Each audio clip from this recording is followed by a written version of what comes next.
Okay, smile, smile. Oh yeah. Hey. Hey. Hey. Okay. Ready?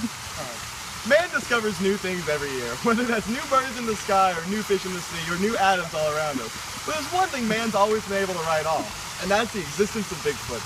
Now, I know what you're thinking, that's insane, Bigfoot's not real, but once you look at the evidence, it's clear that although it might not be a Bigfoot, it might be something that we don't understand. Now, before we look at the evidence, let's understand what Bigfoot is.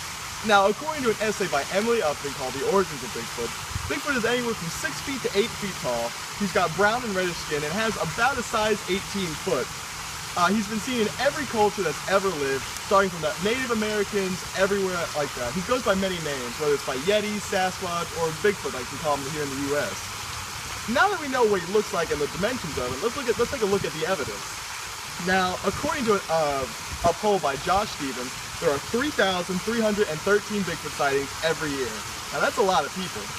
And these stretch all across the U.S., with the majority of them stuck in the northeastern part. But there is some in Texas, there's some in California, and a lot in the middle too as well. Many of these have the exact same story, with the same dimensions, the same fur, and the same everything. So it's odd that people all across the nations would have the exact same sightings like they would, usually close together.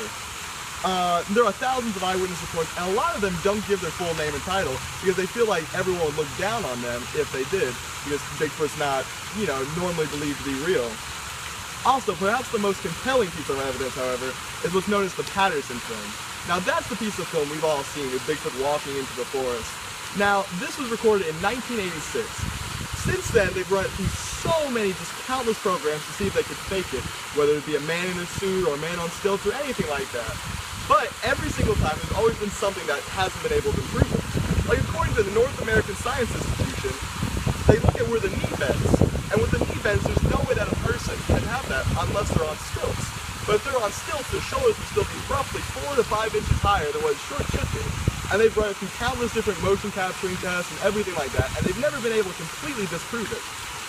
Now with all that in mind, also, the North American Institution also says that it doesn't fit the normal dimensions of a person because the muscle mass is too great, especially in the chest region, where he has a very, very wide chest.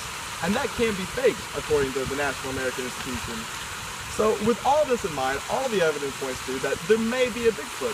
Now whether or not it's actually called a Bigfoot or whether it's descended from bears or anything like that, which is widely believed, there's nothing that proves that it's not there. So using Occam's razor, it's easier to believe that it is and not there at all.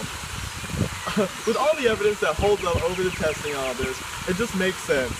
Hopefully, after hearing all this, it'll encourage you to look into what Bigfoot is, what he's at, and see what's going on. Thank you guys.